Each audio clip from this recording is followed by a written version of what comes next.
Aloha, everybody. About 40 minutes ago, the House passed a bill to fund federal employees, and as everybody knows, there's around 800,000 federal employees that are being furloughed right now because of the government shutdown. It was a vote that was 407-0 in the House. It's reported that the Senate is supposed to pass it, and the White House backs it. Barack Obama and Congress came together to say that we don't know when the impasses will end, but you will get reimbursed for lost pay once the government reopens. So it seems as if they're taking the side of federal employees and really trying to ease the pain for these workers because they have kids to feed and themselves to feed and bills to pay. So they're talking about retroactively paying them once the government comes back. The argument that it's really unfair to retroactively pay the federal employees that have been furloughed once they come back, once the government is reopened, because the essential workers have been getting paid this whole time and working when they could have just gotten furloughed too, but then when the government reopened, they could have gotten all their money back too. Now, that does seem sort of unfair, but they are still working, they are still getting current paychecks. That's the only difference.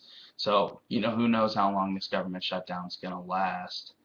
And so for the essential workers, they're actually getting paid right now. So it's not really unfair because they're getting paid now versus the federal employees that were furloughed now.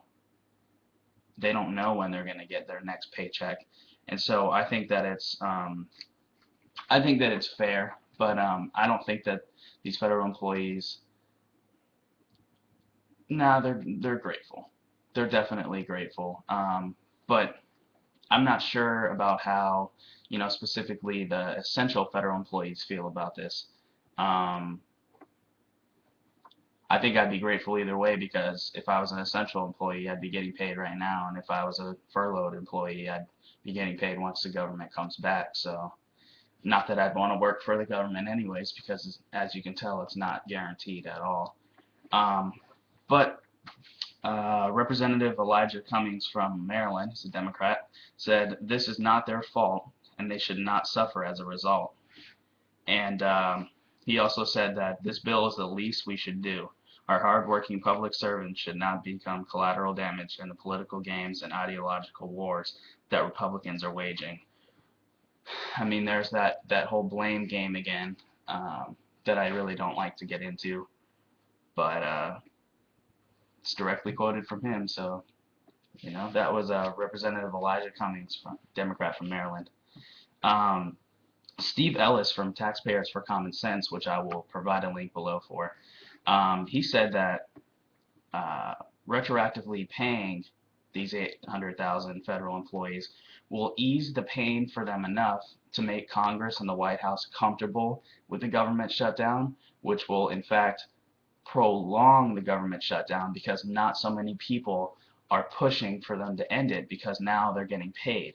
And then though the White House and the Senate is expected to okay and pass the House's bill to fund specifically the federal employees, they're tired of the quote piecemeal bills that are trying to fund specific parts of the government and not the entire government.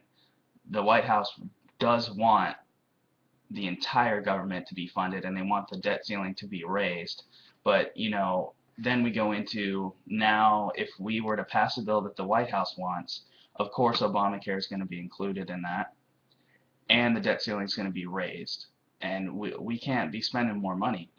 Technically we don't have money. Well, I shouldn't say we, the federal government doesn't have money at all now technically. So I think it's crazy that you can raise